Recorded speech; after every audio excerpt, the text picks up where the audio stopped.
Meu documentário revelou segredos sombrios de uma família isolada, e eu quase não voltei para contar o que vi. Digo isso sem metáforas ou dramatizações. O projeto que eu pensava que seria uma reportagem sobre tradições rurais se transformou na última coisa que eu queria provar que existia. Não era só uma lenda local, era algo que exigia um registro, e foi o meu filme que arrancou a cortina. Por isso escrevo ou falo com essa mistura de responsabilidade profissional e medo que não passa. Ainda sinto o peso daquele som, aquele requi, como se tivesse ficado gravado dentro do meu peito. Dia 0. Planejamento. Kai me ligou cedo, com a voz fina que sempre parecia menor do que o corpo dele. Ele parece uma vara ambulante, magro, alto, com um sorriso que raramente desgrudava do rosto. Vai ser tranquilo, disse. Seu otimismo era quase um gesto de proteção para mim. Eu estava cansado de esperar o momento certo. Levava na bagagem uma câmera pequena, uma lente que mais parecia um olho do que equipamento e um envelope com a aliança que ainda não tinha saído do bolso. A ideia de pedir minha namorada em casamento naquele fim de semana me acompanhou como um calor que eu não conseguia esconder e que, no fundo, me deixava vulnerável. QI era mais que um guia. Era uma espécie de parceiro de expedição que eu havia encontrado por acaso em uma palestra sobre comunidades remotas. Tinha recursos, contatos e a obsessão tranquila de alguém que acredita que o mundo guarda histórias que precisam ser mostradas. Eu convenci a produção a aprovar 3 dias fora, o suficiente para documentar costumes e decidir se valia continuar, como eu disse no e-mail para o produtor. A verdade é que eu queria algo com que surpreender minha namorada, e também queria que o documentário fosse a prova definitiva de que tinha coragem de ir aonde poucos iriam. Dia 1. Viagem. A estrada acabou mais cedo do que esperávamos. A lanterna do carro recortava flocos que pareciam cair numa câmera em câmera lenta. O frio fazia o vidro da janela criar pequenas constelações de gelo. A região de Kuon, no mapa que Kai mostrou, era pouco mais que um borrão. Nem todos os lugares têm endereço, ele riu, mas o riso não soava leve naquela noite. Havia um tipo de expectativa opressiva, como a respiração de alguém que espera algo acontecer, e a floresta parecia fechar uma cerca de silêncio atrás de nós. Quando o motor morreu, não foi um acidente comum, foi como se a estrada tivesse decidido nos manter ali. Ficamos parados, as luzes amarelas do painel refletindo no rosto de Kai. Ele saiu, bateu a porta com um som seco e voltou com um pedaço de nylon para cobrir o para-brisa. Caminharemos um pouco, disse. E eu, com a câmera na mochila, pensei, ótimo começo para imagens. Cerca de 30 minutos caminhando, bolas de luz brancas dançavam no ar à nossa frente. Não estrelas, mas flocos que davam a impressão de que o mundo inteiro estava escrevendo. Foi aí que os vimos. 3 figuras na linha da árvore, imóveis como estacas, quase como esculturas feitas de neve. Eles não se locomoviam como humanos. Havia uma sincronia no pequeno balanço de seus corpos. Um cabelo muito branco, pó de neve grudado, pele tão pálida que parecia refletir o tom do céu. Kai fez um gesto rápido para eu desligar a câmera. A imagem noturna pode confundir. No entanto, não desliguei, porque já senti que aquilo era o começo. A primeira interação foi estranha, porque não houve linguagem, apenas efeitos. Eles repetiam um som, uma sílaba curta. Ré-ki, ré-ki. Um canto ritual que parecia não ter melodia, apenas pulsação. Kai sorriu como quem já conhecia a melodia. Eles fazem esse som o tempo todo, murmurou. Era meu primeiro contato com uma comunicação que não queria se misturar à nossa. Eles não perguntaram quem éramos, tocaram no casaco de Kai com as pontas dos dedos, como se examinassem couro. Um toque meticuloso, quase clínico, e o sorriso dele não saiu do rosto. Nos guiaram por um caminho que desaparecia e reaparecia entre troncos caídos e um solo que rangia como tábuas antigas. As cabanas não eram casas, eram buracos aquecidos, estruturas de madeira enterradas que deixavam apenas chaminés e janelas minúsculas à vista. Entrar foi como cair numa cápsula que guardava um mundo distinto do que havíamos deixado lá fora. O cheiro era complexo, fumaça úmida, algo de carne curando ao sol e uma nota subjacente, metálica, que se infiltrava no ar sem forma. Havia tapetes grossos, peles penduradas e nas paredes, zíperes. Sim, zíperes, costurados em padrões que se repetiam como alfabetos privados. Eles brilhavam quando a luz batia, como uma espécie de mapa que ninguém nos deu a chave para decifrar. Kai riu da minha cara de espanto e me empurrou para dentro como se ali fosse o lugar onde a câmera deveria registrar. Mostra a eles que somos curiosos, disse. Eu mostrei, e foi uma decisão que me acompanharia depois. A hospitalidade veio rápida e estranha.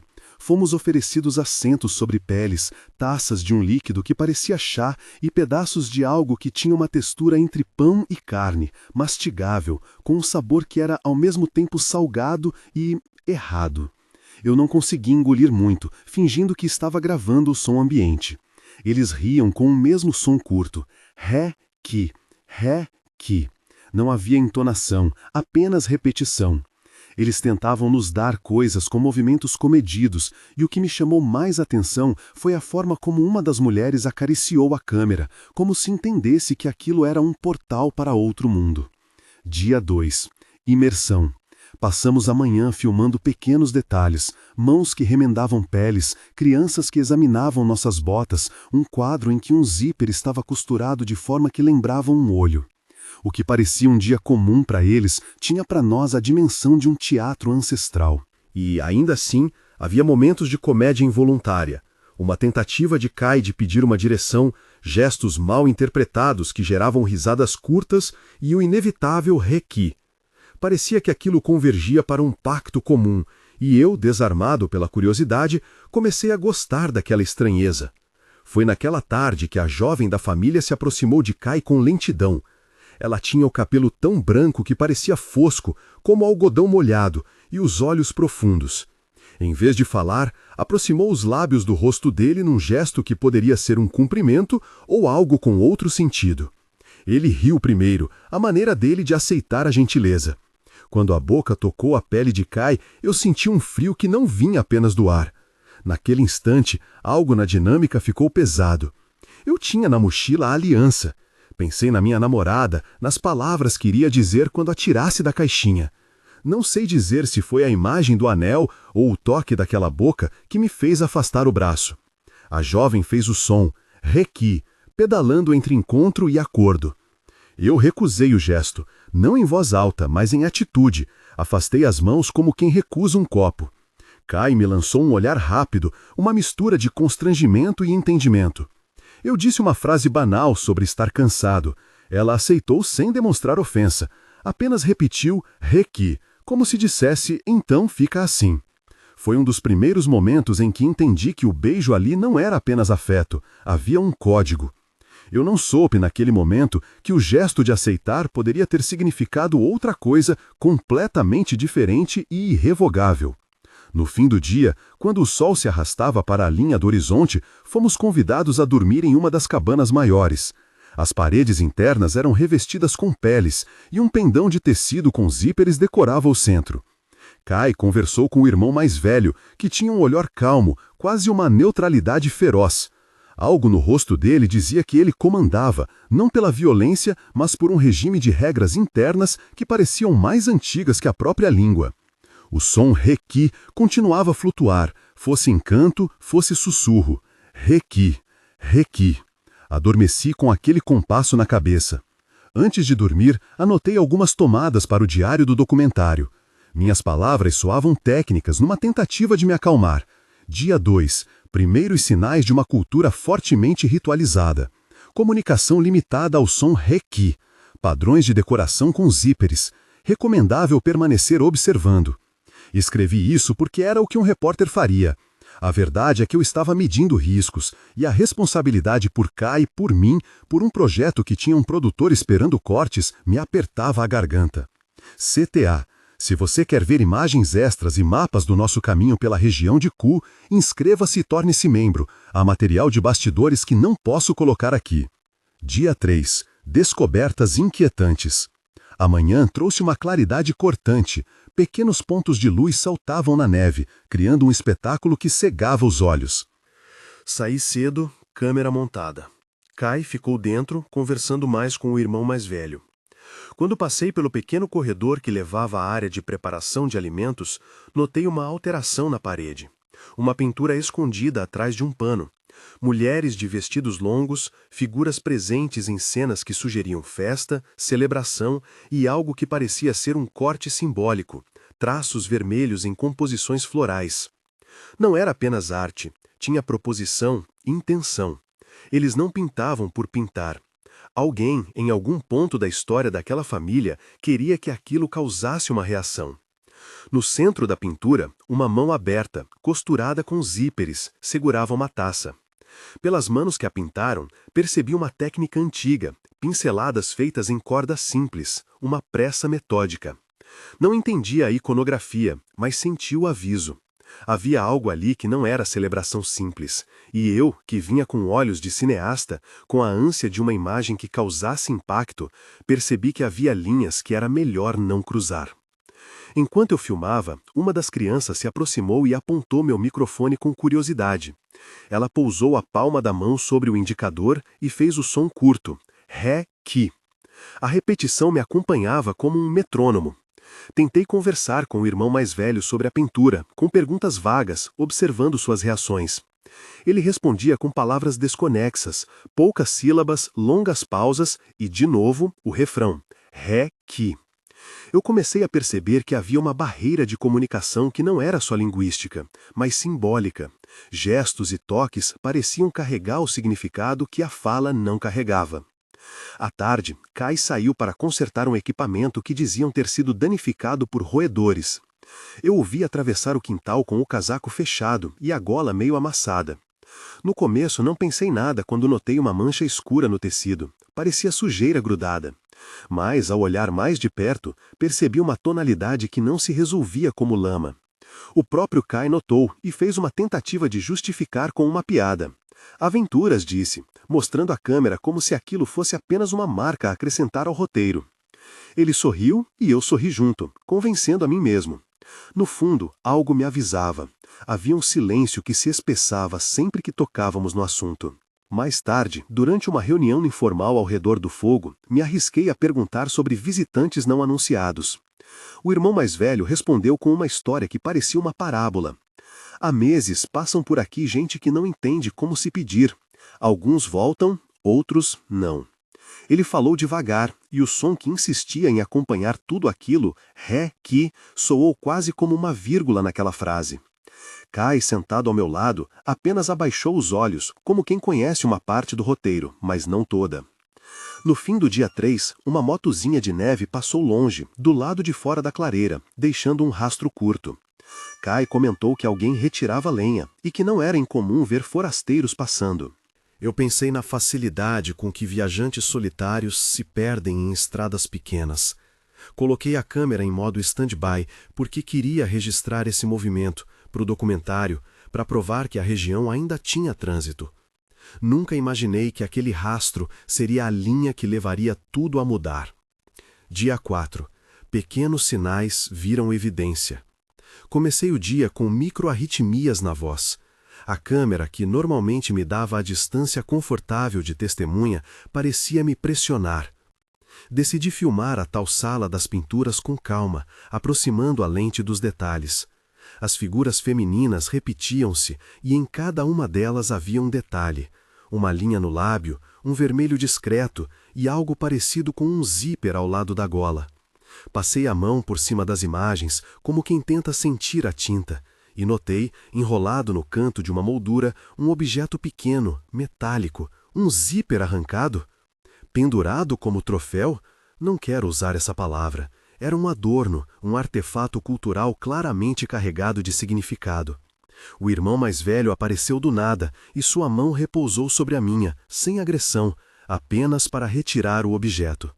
Quando o fez, o som saiu de sua garganta. Re-ki. Ele colocou o zíper consigo como quem põe um medalhão ao peito. Foi também nesse dia que tive um choque real. Durante na caminhada, notei que a bateria de uma das câmeras de apoio havia sumido da minha mochila. Procurei, revirei bolsos, perguntei com naturalidade, fingindo não estar alarmado. Kai me fez um sinal de calma. Às vezes eles pegam coisas, disse, em tom de desculpa. Achei estranho que algo pequeno como uma bateria pudesse gerar tanta calma. Mas o que me deixou inquieto foi outra coisa: a sensação de que alguma regra não escrita se aplicava a nós, como visitantes que tinham que render pequenas oferendas. Não era amigável nem hostil de maneira óbvia, era apenas uma economia de trocas. À noite, um visitante real apareceu. O som das botas sobre a neve ecoou como um anúncio. Vi um homem alto chegando com um snowmobile encostado na beira da clareira. O tipo de pessoa que passa por ali para transportar mantimentos ou por simples imprudência. Ele usava um casaco colorido, iluminado por reflexos, e carregava no rosto uma expressão que eu poderia chamar de alerta. Eles o receberam com a mesma coreografia, um gesto, cheiros e o som inevitável, Re-ki.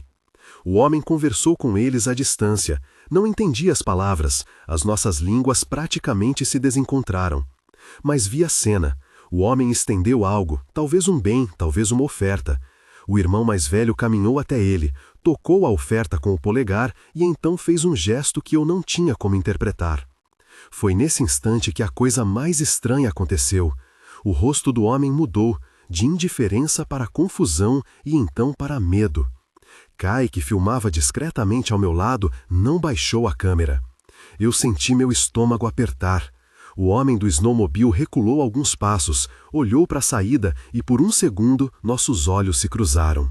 Nossos olhares eram universos que se encontravam por uma fração de segundo. O homem viu em mim a confirmação de que alguém observava. Ele sorriu forçado, ajeitou a máscara no rosto e se afastou. Depois de 10 minutos, ouvi o barulho de longe, um motor cortando o ar, um som que não era daquele espaço.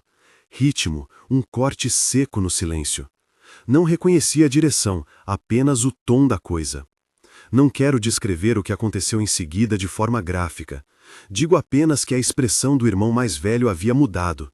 Não era ódio, era obrigação. Ele se virou para a família e fez um gesto quase cerimonial. A jovem que havia beijado Kai colocava a mão na boca e soltava o Re-ki como quem diz uma oração. Kai me cutucou com o cotovelo, como se quisesse que eu captasse tudo com a câmera. Por um momento, me senti a razão de tudo aquilo. Quando olhei novamente para fora, o snowmobile não estava mais. O rastro no sopé da clareira continuava, mas o som havia silenciado. Kai esfregou as mãos, nervoso, e sorriu. Não disse nada a mim. Havia alegria misturada com tensão, como alguém que participa de um evento do qual não compreende totalmente as regras, mas precisa se adaptar. Eu, distraído, registrei o episódio como mais um momento estranho. Mais tarde, quando revejo as imagens, há algo que me escapa. A leve inclinação de ombro do homem que saiu, um pequeno tropeço que eu havia interpretado como ajuste de equipamento. Talvez fosse só isso, ou talvez não. A noite trouxe, entre instrumentos de madeira e uma televisão antiga que ninguém parecia entender, uma sensação de espetáculo. Eles celebraram algo com dança, passos curtos, palmas que repetiam o Re-ki como um refrão. A câmera tremia discretamente em minhas mãos. Kai, sempre companheiro, aproximou-se e perguntou ao irmão velho sobre a origem daqueles zíperes e pinturas. A resposta veio com um sorriso enigmático e a observação de que nem tudo precisa ser explicado. Há regras, disse, e elas existem não por maldade, mas por preservação. A frase soou reconfortante e insuficiente ao mesmo tempo. Foi na madrugada do mesmo dia que notei a primeira falha mais grave. Kai não estava.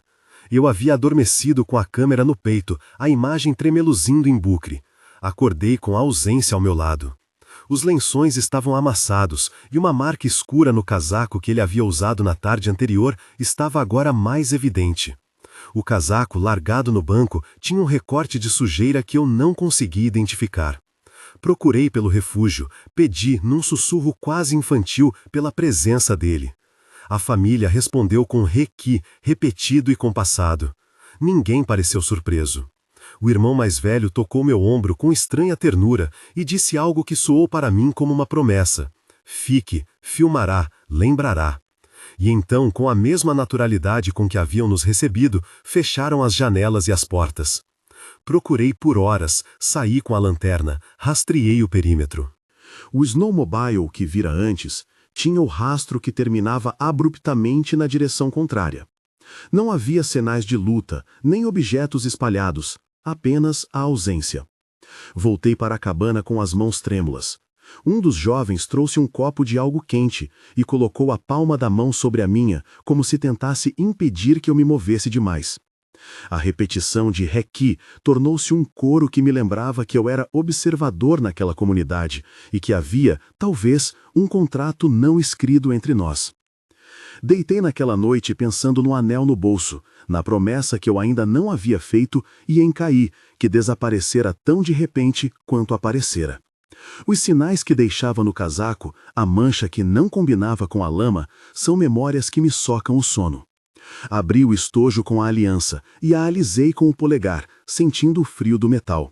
Fiz um teste mental. Se eu saísse ali e contasse tudo, quem acreditaria? Um produtor? Minha namorada? A polícia? A sensação era de estar preso entre a obrigação de clareza e o medo de parecer paranoico. Dia 5. Pequenos passos se tornam presságios. Passei a manhã revendo as gravações, tentando achar a janela de tempo em que Caí sumira. Nas imagens, ele caminhou até a beira da clareira, falou com o irmão mais velho, riu. Não havia, em cena, o acontecimento do sumiço. O espaço entre o som e a imagem parecia ter cortado um trecho da fita da realidade. Eu aumentei o áudio até quase explodir meus ouvidos. O Reki estava lá, sobrepondo-se a tudo, como se tivesse selado a memória naquele ponto. Conversei com a família como pude. Usei fotos no celular, fiz gestos, apontei para o relógio. Mostraram compreensão, mas não ofereceram rastros. Em vez disso, me deram um objeto pequeno e enviesado, um zíper, pendurado com orgulho. Alguém fez o som curto, como quem articula uma sentença. Reki. O que isso significava, não sei explicar. Era como se, na festa de despedida sem a presença do desaparecido, me oferecessem um bilhete de boas-vindas para algo que eu não tinha a intenção de assinar. Eu comecei a sentir que minhas imagens, o que eu tinha filmado até ali, fariam parte do que o mundo ia entender sobre aquela família. O documento que eu queria produzir se tornava também uma arma de exposição. Meu documentário revelou segredos sombrios de uma família isolada. Eu repetia mentalmente como uma invocação que me prepararia para o ato de expor. O perigo era que o ato de expor também me havia tornado um alvo de perguntas que eu não sabia responder. À tarde, encontrei no sótão uma porta que dava para uma estrutura mais profunda, uma espécie de câmara onde guardavam cestas. As cestas eram numerosas, enfileiradas, como se fossem depósitos. Havia uma presença no ar, indefinida, cinzenta, que minha mente, cansada, quase tratou como uma entidade doméstica, algo que guarda e come, e que ao mesmo tempo pensa. Não quero antropomorfizar, quero apenas relatar. Senti que não estava só. O som ali era diferente, uma sucção leve e um cheiro que lembrava velhas roupas molhadas. Uma das cestas estava aberta, e dentro, algo que não consegui identificar me fez recuar. Não fui o único a notar. O irmão mais velho veio até mim com passos que eu não soube interpretar como urgência ou costume. Seus olhos, que sempre foram uma espécie de placa de aço, agora estavam afiados. Ele tocou meu ombro e repetiu, com insistência, Reki. A repetição teve o peso de um decreto. Se meus instrumentos digitais não mais explicavam, o ritual o faria. E foi ali, no limiar dessas cestas e do cheiro de algo cinzento, que eu senti pela primeira vez a presença física de algo que não seria fácil de entender. Não era exatamente sobrenatural no modo como filmes tratam. Era uma presença prática, quase burocrática. Alimenta, guarda, recolhe. Alguém lá cuidava de algo que consumia. Quando me aproximei, vi um fio de tecido preso à alça de uma cesta, um fragmento de algo que poderia ser tecido humano, um tecido de roupa. Não vou descrever mais. Digo apenas que levei a mão à boca e me jurei a manter a calma. Foi nesse momento, rodeado por cestas, que eu ouvi um barulho diferente. Passos lá fora, vindos do lado de fora da propriedade. Passos que prefiguravam um encontro próximo. Um som de motor, breve, e depois um silêncio pesado. Saí às pressas e a clareira estava vazia, exceto por um rastro que levava para o lado oposto ao que eu esperava. Ao me virar, o irmão mais velho me segurou pelo braço, com força suficiente para me lembrar de que eu não controlava tudo ali. Seu olhar encontrou o meu, e eu senti que havia uma oferta e uma demanda não ditas. Documente, mas não interfira. E, ao mesmo tempo, não ouse abandonar. Fiquei com a sensação de que os segredos não eram apenas deles, eram nossos agora, porque eu, através da lente, tinha tocado algo que preferia ficar coberto. O documentário havia revelado uma fresta, e uma fresta, quando aberta, permite que a luz entre e que sombras saiam. Eu estava cansado, com o peito apertado. A câmera parecia pesada e o anel no bolso vibrava com minhas palavras. Pensei no que faria quando voltasse. Pensei em mentir dizendo que nada havia acontecido. Pensei, mais real que tudo, no rosto de Kai e na possibilidade de ele estar de fato desaparecido.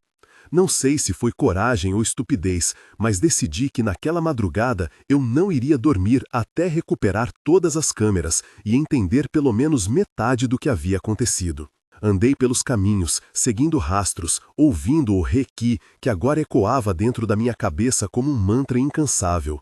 O vento trazia um cheiro distinto e a lua clara dava às coisas uma nitidez cruel. Vi marcas na neve que não faziam sentido, depressões, como se alguém tivesse sido carregado, e manchas que eu achei que eram sujeira, mas que pela cor e disposição afirmavam algo que eu preferia não saber.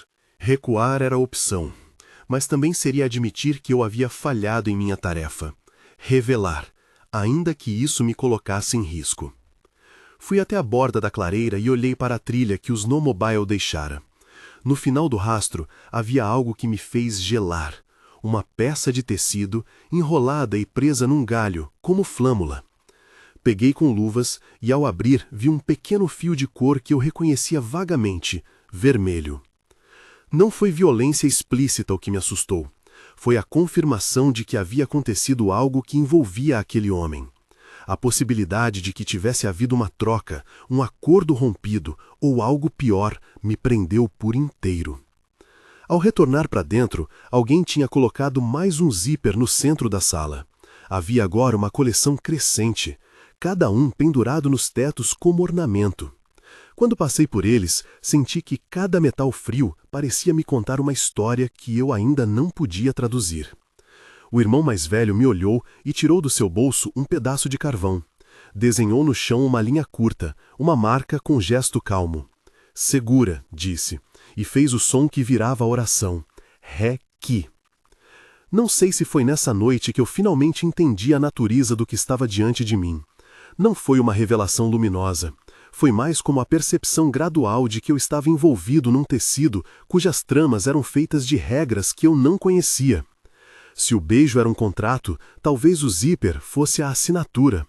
Se a cesta guardava algo, talvez a presença cinzenta fosse a instituição que consumia.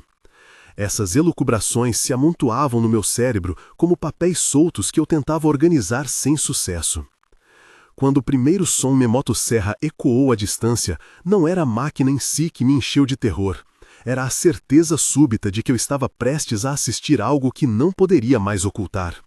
Eu não sabia ainda se seria vítima, testemunha ou cúmplice. Sabia apenas que o documentário que eu havia iniciado para revelar um costume estava prestes a mostrar algo que talvez não pudesse ser traduzido em linguagem aceitável. O Reiki soou mais alto naquela hora, e eu senti, pela primeira vez, a mão do medo apertando meu corpo. Caminhei até a porta e a abri devagar. Do lado de fora a noite parecia mais densa, como se a escuridão tivesse peso. E foi ali, com a porta entreaberta, que percebi que havia linhas que não se podem cruzar sem pagar um preço. Um rastro novo marcava a neve, indo em direção ao sul, na direção oposta que o homem do Snowmobile havia tomado quando partira. Segui o rastro com a câmera no ombro, embora uma parte de mim implorasse para voltar e me esconder. Enquanto caminhava, pensei em tudo o que eu tinha prometido ao iniciar aquele documentário. Verdade, imagens, testemunho. A verdade custava caro, e eu ainda não sabia qual era o preço que teria de pagá-la. A floresta parecia me engolir, e o Reiki, sempre aquele som curto, se repetia na minha cabeça. Reiki, Reiki. Cada vez que eu repetia, o mundo parecia se rearranjar em volta de uma única questão. Até onde eu iria para provar aquilo que havia visto? E foi nesse ponto que minhas pernas cederam por um instante, não por fadiga física, mas por um reconhecimento primário. Estávamos numa encruzilhada. Havia uma trilha para seguir e outra para recuar. O documentário já havia revelado segredos, mesmo que de forma parcial, e eu sabia que não fazia sentido voltar sem entender ao menos o que acontecera com QI. Segui adiante, as botas afundando na neve, com a câmera tremendo no ombro e a sensação de que tudo poderia mudar num piscar. O brilho distante de algo incandescente indicava atividade para frente. O som, mais próximo agora, era uma combinação de passos e um ruído mecânico intermitente, impossível de identificar por completo. Quando a trilha deu uma curva, a visão da luz deixou escapar uma figura parada. Não era humana completa na proporção que eu esperava. Tinha um volume estranho, uma presença cinzenta que se destacava contra o branco. A figura estava perto de uma cesta aberta. Não posso descrever exatamente o que vi dentro dela, não por censura, mas porque ainda há imagens que insistem em me arrancar do chão se eu voltar a descrevê-las. Suficiente dizer que, ao me perceber, a figura levantou algo que poderia ter sido um tecido e fez o som ré-ki. Nesse momento, percebi que havia cruzado uma linha. Havia chegado a um ponto em que o documentário não era apenas um projeto, era um ato de exposição que me colocava em meio a algo que precisava ser testemunhado. Meu pulso disparou. Talvez fosse a adrenalina do que estava por vir, talvez fosse o reconhecimento de que já não havia mais retorno. Eu engoli seco, ajustei a câmera e comecei a filmar. O que veio depois e o que se desenrolou daquela noite em diante não cabe todo aqui. Mas, antes de seguir, lembro do som, uma vez mais, re-ki, re-ki, e da minha promessa comigo mesmo de voltar com provas. Do lado de fora, a neve brilhava como se fosse vidro quebrado.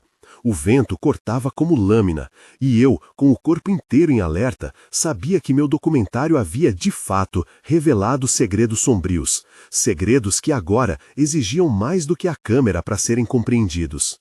Segredos que exigiam mais do que a câmera, exigiam presença, arriscar corpo. Segui filmando, passos lentos, lente tremendo, sabendo que cada movimento podia ser lido como desafio.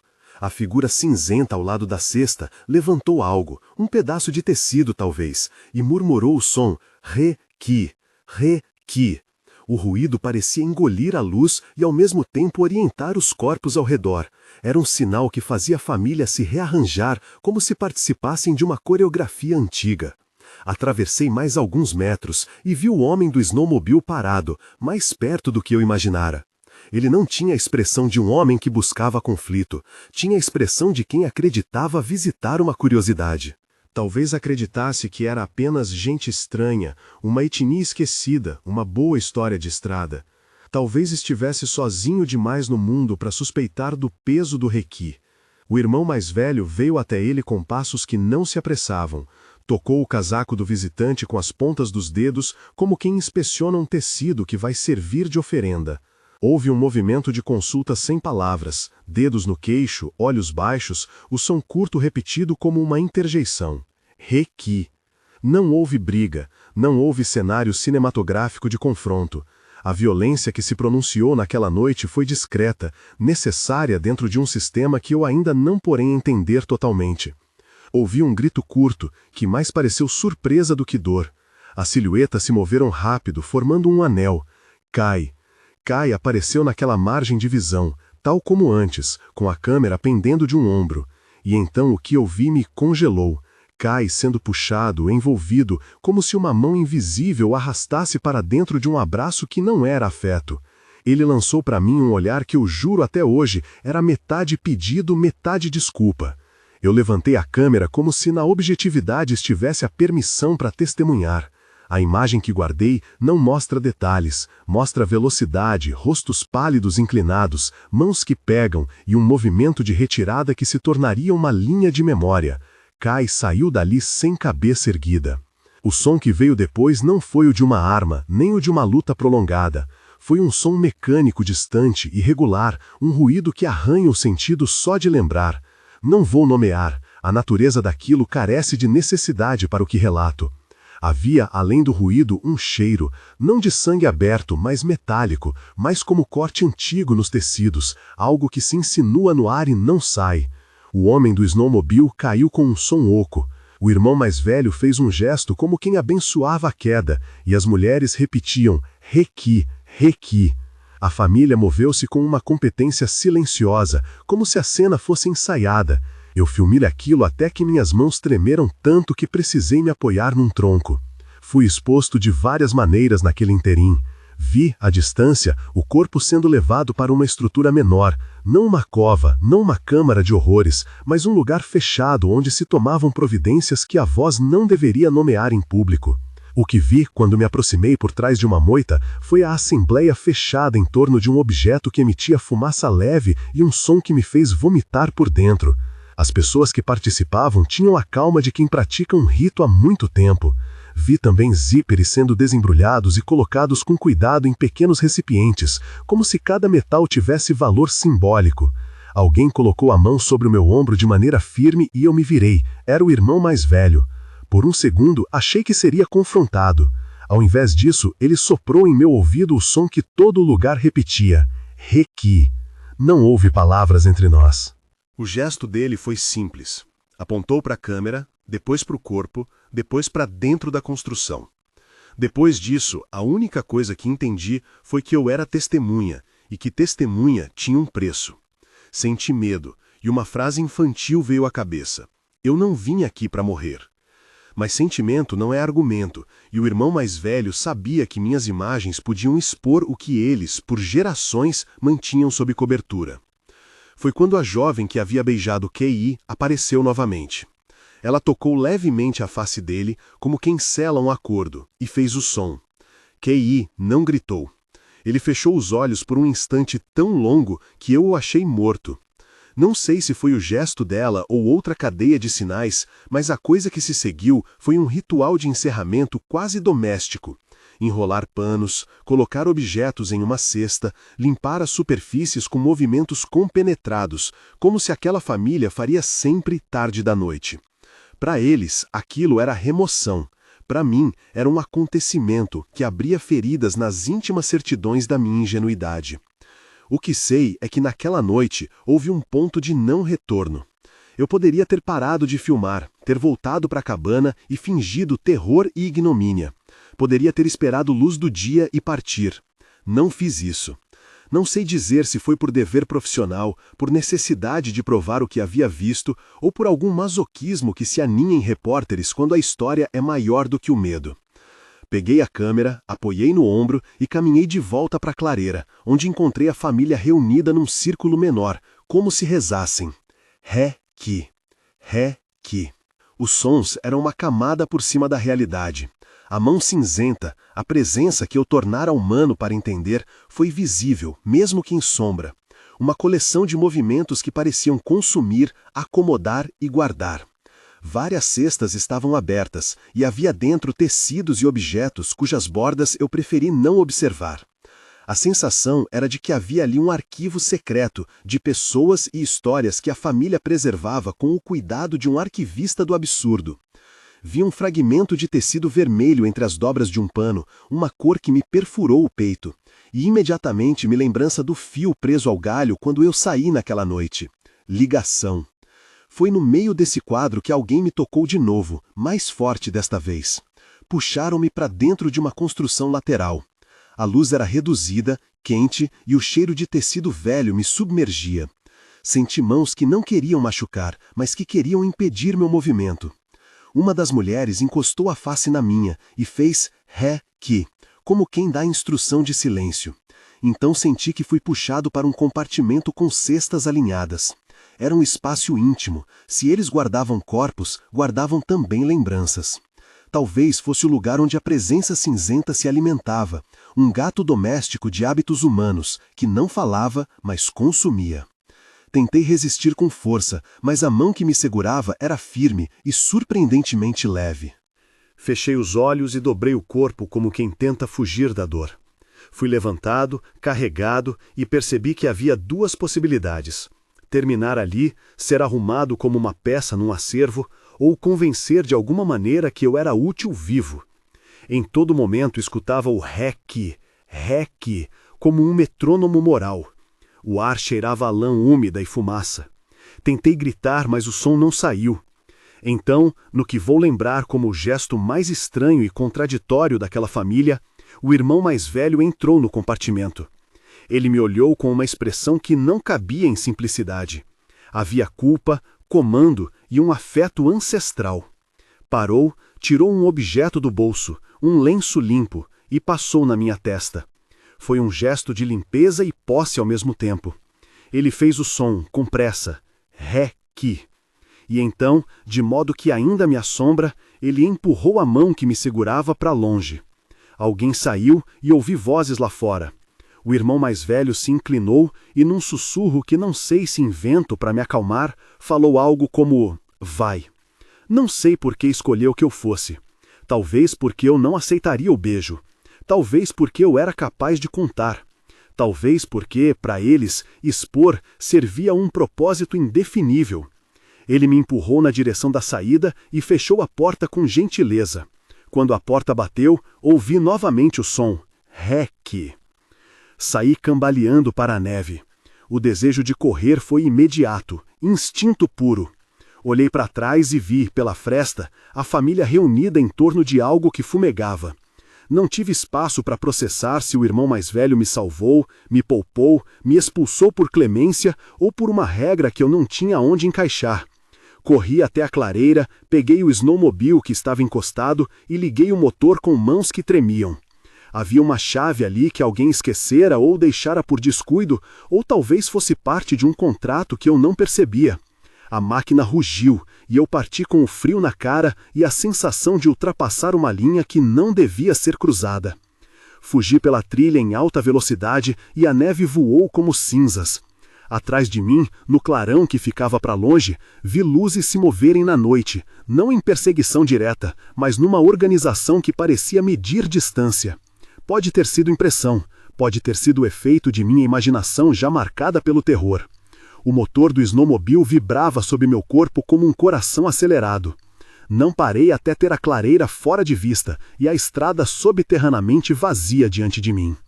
Quando finalmente parei, num ponto em que a floresta se abriu para uma estrada principal que não tinha mais neve tão alta, respirei pela primeira vez. Liguei para a polícia. Minha voz estava rota quando disse o que havia visto. Eles me instruíram a voltar para a cidade, a buscar assistência médica e a registrar o ocorrido. Pedi para que enviassem uma viatura para a região. Me disseram que fariam um patrulhamento, mas avisaram que a área era vasta, de difícil acesso. Eu falei rápido, suprimindo as imagens que ainda grudavam no peito. O operador tentou me acalmar com uma voz institucional, pedindo detalhes que eu mal tinha. A polícia apareceu por volta do meio-dia do dia seguinte. Havia 2 oficiais, com botas limpas, expressões que oscilavam entre ceticismo e preocupação. Mostrei a eles o rastro, a peça de tecido vermelho que eu ainda guardava numa bolsa plástica, e as imagens que havia capturado com a câmera. As imagens eram claras em alguns pontos e desfocadas em outros. As cenas do que aconteceu no interior eram compactas e fragmentadas. Os oficiais anotaram. Um deles perguntou se eu tinha provas de que Kai estava morto. Eu não tinha. Tentei explicar que o snowmobile havia desaparecido da clareira e que havia marcas e que tinha filmagens. Eles olharam para as filmagens em silêncio, pausando em quadros, revirando os registros. Há indícios, disse um deles com a frieza do trabalho, mas indícios não são prova. Registrar meu relato foi burocrático. Tomaram meu depoimento, pediram que eu lhes entregasse as mídias e me orientaram a manter o arquivo em local seguro e aguardar contato. No entanto, quando voltei para a delegacia com os cartões de memória, ouvi algo que perfurou de novo. Sem corpos, sem prisão. Era um jargão seco que dissolve o que os repórteres acreditam ser verdade. A polícia fez o que pôde, patrulha, fotografias, uma equipe que passou pelo local, mas não encontrou nos arredores da clareira restos que satisfiz a burocracia. O espaço entre o que eu tinha testemunhado e a prova que a justiça aceitava permaneceu enorme. Levei para casa os registros, as imagens, os zíperes menores que guardava como, sei lá, prova simbólica. Quando mostrei ao produtor, a palavra foi a mesma, sem confirmação, sem narrativa vendável. O documentário ficou inacabado. A produção congelou a verba, o corte foi suspenso e os arquivos ficaram num diretório trancado. O que deveria ser um relato completo sobre costumes isolados transformou-se num fardo. Eu vi o rosto de Kai nas cenas repetidas nos meus sonhos. O sorriso quando viu a jovem beijá-lo, o olhar quando foi puxado. As noites seguintes foram punhos no estômago. O som jeque passou a se infiltrar em qualquer canto silencioso. Eu, que sempre delegava aos equipamentos o distanciamento emocional, descobri que a lente não protege do horror. Ao contrário, ela o aproxima e o faz íntimo. Quando voltei para a cidade, minha namorada notou uma mudança imediata. Eu a observei preparando o jantar e qualquer gesto de ternura, um beijo, o toque leve de dedos, ganhou de repente um peso. As memórias do beijo ritual me enjoavam. Qualquer contato me lembrava daquele gesto que, naquele mundo, poderia significar entrega. Uma noite, ela colocou batom vermelho antes de sairmos. Vi o gesto e congelei. A cor no lábio dela virou a mesma cor do fio que penduraram no galho lá fora. Fingi que não notava, mas comecei a dormir em outra cama ou na mesma cama, com espaço entre nós que fazia o colchão parecer uma ponte. A intimidade, para mim, ficou marcada por uma sombra. Procurei ajuda. Fui a sessões de terapia, contei fragmentos em vozes controladas e tentei mapear gatilhos. O terapeuta falou em termos técnicos: PTSD, flashbacks, hiperalerta. Mas eu pressenti que os termos não guiavam a ferida, apenas nomeavam aquilo que não se encaixava em explicação. Havia noites em que eu acordava suando, imaginando mãos que puxavam, ouvia o requi como se viesse de trás da porta. Outras noites eu simplesmente choro sem razão. A câmera que me era abrigo agora pesa no armário. Tentativas de retomar o documentário foram feitas, mas o produtor não conseguiu mais patrocinar. Eu, por minha vez, não conseguia olhar para as fitas sem sentir que estava a atrair Kai, por não tê-lo salvo ou a ajudar a expor pessoas que, no fundo, pareciam obedecer a regras que não me cabiam julgar com facilidade. As imagens ficaram guardadas, e eu as revisito como quem abre uma câmara funerária, com luvas e medo. Em reuniões com a polícia, algumas pistas surgiram e se perderam. Havia testemunhas que disseram ter visto luzes na noite, mas não confirmaram quem. Houve relatos de pessoas que supostamente ouviram ruídos, outros afirmaram nada saber. Documentaristas e jornalistas que viram clipes das filmagens me telefonaram oferecendo ajuda e conselhos. Alguns me acusaram de sensacionalismo, outros de cobardia por não publicar. Eu não publiquei. Havia algo que me detinha, a sensação de que tornar público demais poderia colocar alguém lá fora em risco, tanto a família quanto quem eu amava. A ambivalência mordia. O casamento que não aconteceu, a aliança ainda na gaveta, tornou-se uma narrativa pessoal de perda. Minha namorada e eu tentamos conversar, e eu tentei ser honesto. Falei do que vi em termos que, ao mesmo tempo, me livrassem da culpa e não a lançassem sobre ela. Ela escutou, às vezes incrédula, outras vezes com compaixão.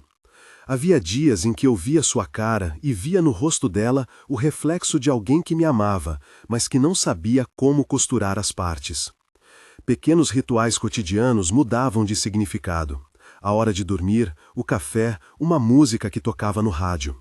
Um dia, ao voltar da rua, vi um zíper preso num varal de roupas de vizinhos. Era coincidência ou lembrança? Ainda hoje não sei. O silêncio pós-viagem fez mal. Ficava obcecado por encontrar um modo de traduzir o que vivi sem se tornar voyeur.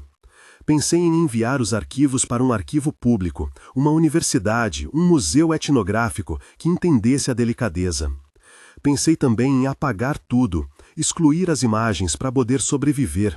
Mas apagar não devolve o corpo do amigo perdido, nem cura a voz do requi que ecoa. Ficava com o arquivo como um dente quebrado, sempre me lembrando de que algo dentro estava danificado. Com o tempo, aprendi a ver pequenos sinais como avisos. O som de uma serra elétrica vindo de casas próximas me fazia parar numa esquina, as mãos prontas para correr. Uma televisão antiga em uma loja de quinquilharias passava programas de culinária, e por um segundo o apresentador parecia falar com o mesmo ritmo que eu vi naquela clareira, e eu precisava sair. O requi deixou de ser apenas um som, virou guarda-chuva que moldava minha percepção do mundo. Era irracional? Talvez. É assim que o trauma funciona, transfere medo para objetos comuns. Ainda hoje, quando revisito os arquivos, percebo cenas de convivência que agora leio diferente. Momentos de partilha, risos curtos, o cuidado com uma boneca infantil, tudo isso tem duas camadas. A superfície, uma comunidade com suas rotinas. Abaixo, um código que me foi obscuro. Tentei dialogar com antropólogos para entender códigos de consentimento em grupos isolados.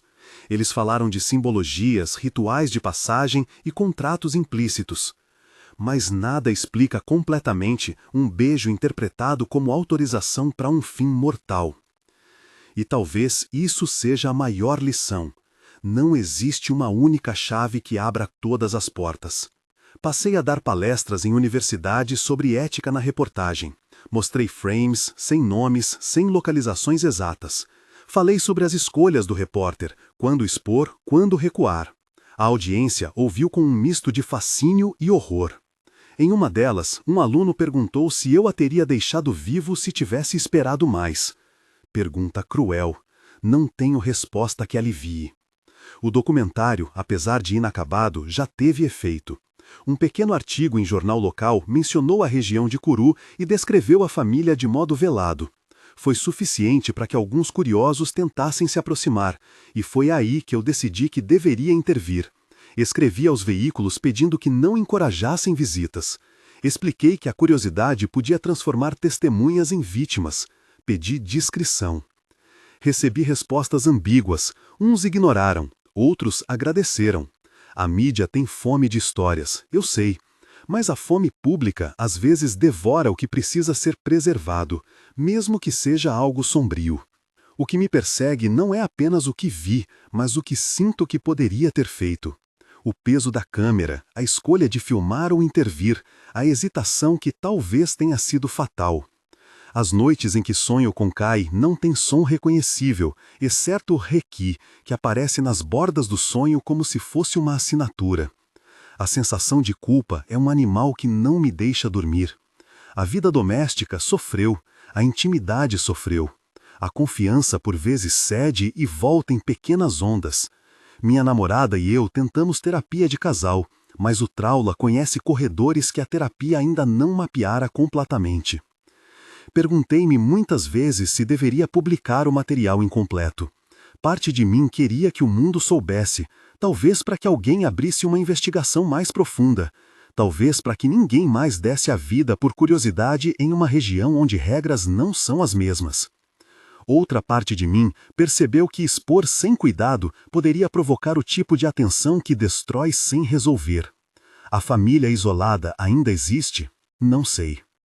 Posso supor que eles continuam suas rotinas, talvez mudando os ritos, talvez se tornando mais cuidadosos. O que sei é que, ao menos naquele momento, meu documentário tornou aquilo visível, e a visibilidade que me trouxeram nunca foi totalmente controlável. Algumas noites, quando a cidade adormece e tudo parece ao mesmo tempo seguro e vulnerável, eu pego a câmera e olho as imagens. Passo o dedo sobre um frame como se pudesse tocar o momento e rearranjá-lo. A aliança continua na gaveta. Às vezes tiro, coloco no dedo, simulo o gesto e sinto náuseas. Outras vezes a aliso como uma promessa que não se cumpriu. O valor sentimental dilui-se diante da certeza profunda de que o mundo guarda lugares que não deveriam ser perturbados e outros que gritam por serem expostos. O irmão mais velho ainda me visita em sonhos. Não sei se com carinho ou julgamento. Por vezes imagino que ele me salvou porque entendeu que minha voz poderia ser um tipo de proteção, que expor, em medida certa, poderia tornar sua família menos vulnerável a invasões piores. Noutras vezes, me vejo preso à ideia de que ele foi cúmplice e juiz. O horror mora aí, na impossibilidade de traduzir em moral única aquilo que é feito por pessoas que vivem por códigos diferentes. O que me restou, no fim, foi um arquivo incompleto, uma barriga de memórias e um rastro de cansaço físico. O documentário revelou segredos sombrios de uma família isolada. Revelou e não concluiu. A história que eu poderia ter contado inteira foi interrompida pelo peso dos fatos, pela ausência de provas que a justiça aceitasse, pelas escolhas éticas que me paralisaram. Fiquei com a certeza de que algumas portas, uma vez abertas, não permitem que o mundo volte a ser o mesmo. Também fiquei com a responsabilidade de não transformar a tragédia em espetáculo. Sei que vocês querem imagens, arquivos e mapas, e talvez por isso vocês tenham ouvido a CTA naquele dia em que pedi que se inscrevessem para material de bastidores. Tenho material que mostre de perto o que aconteceu, imagens que não uso porque sei do poder que tem.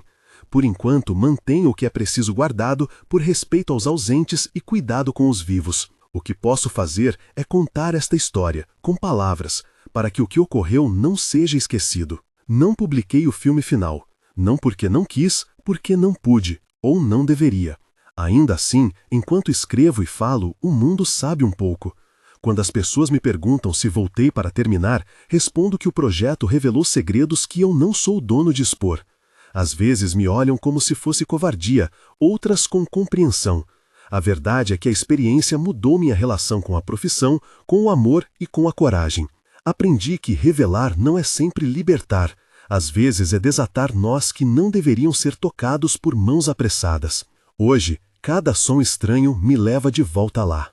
Cada requi que ouço, seja na montagem de um vídeo, num rádio sintonizado por acaso ou num riso deslocado, me devolve ao frio daquela clareira.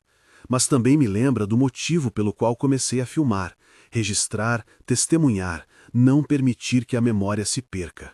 O que fiz, portanto, foi cumprir parte dessa promessa. Meu documentário revelou segredos sombrios de uma família isolada, sim, revelou rostos, ritos e consequências. Mas o mais inquietante é que não sei se os segredos estão todos expostos. Alguns, talvez, ficaram enterrados com Kay. Outros, possivelmente, continuam guardados nas cestas cinzentas, vigiados por algo que não se usa palavras para nomear. Se você chegou até aqui, saiba que esta é uma narrativa baseada em experiência pessoal. Nomes e localizações foram alterados quando necessário para proteção. Este relato não é convite para exploração de áreas remotas, nem instrução para invadir comunidades. Se sentir curiosidade, busque fontes confiáveis e respeite a privacidade de quem vive isolado. E se essa história lhe tocou de alguma maneira, considere apoiar o trabalho de investigação responsável. Há maneiras de contribuir sem ferir. Se você quer acompanhar outros relatos investigativos, com material adicional e acesso a documentos que não posso publicar abertamente aqui, considere apoiar o canal na página de membros ou no Patreon. Lá disponibilizo alguns excertos e mapas com proteção. Obrigado por ouvir e por cuidar ao interpretar o que foi revelado. Requi. Requi. O som não me deixa, e talvez seja justo assim. Há coisas cuja gravidade exige ser lembrada.